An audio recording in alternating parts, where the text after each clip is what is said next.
Alright guys, here we are, another day. Just keep grinding away. It's hard to believe, it seems like there's no end to this, but getting closer little by little. So last night you saw me get the mid pipe kind of tacked together, assembled.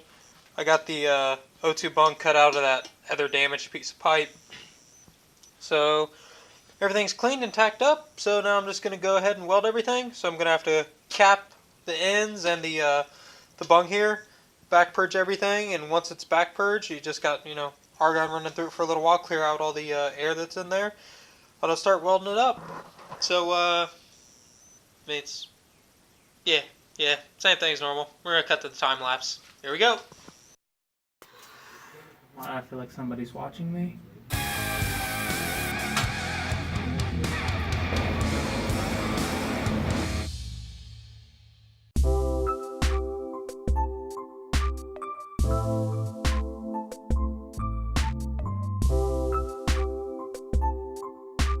So, clean weld, even for dirty stainless, came out pretty good. So I think you can see on this one. Ow, wowie, that's still hot. Woo! Oh, you can't fix stupid. You see right there, that bubble that's sticking up? That's where I tack welded it. You can see that's still halfway clean, but it's starting to get to carbide precipitation, which is really gnarly looking. That right there looks like it might have been a little dirty. And that was probably just because at the end where I had to pull the plug off the end here and then put the aluminum foil in it, I probably didn't let it sit long enough and repurge. So that right there is a little sketchy, but it's my stuff, so it'll be okay. I mean, if it breaks, it's just me, so no big deal. Ow, that's freaking hot. That might bubble up a little bit. Oh my god, that sucks. Well, that was fun. You saw right there at the end, the clamp, I'd cut the V-band off the old one so close that the clamp was right next to it. I ended up accidentally melting one part of the clamp, actually got welded to it.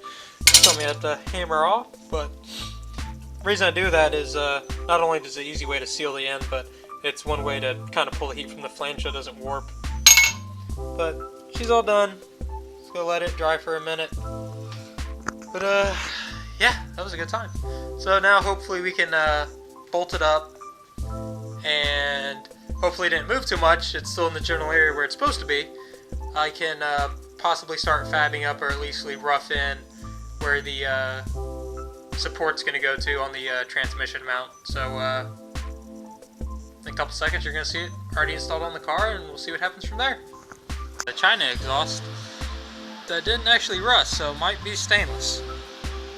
But anyway, I just had it up in there. You can tell I wasn't getting a very good angle at it. I even dipped the tungsten pretty bad, but we got a little bit of a bead on there. I'll weld off the rest of it on the back side, and then I got my little support bracket for the mid pipe, which will be plenty. And then there we'll paint it, wrap it, and then start on the rest of the exhaust later this week. So I think I'm going to close this one out with a time lapse, or just a video of me doing some of the final welding on this thing, and I'll see you guys next time. Later.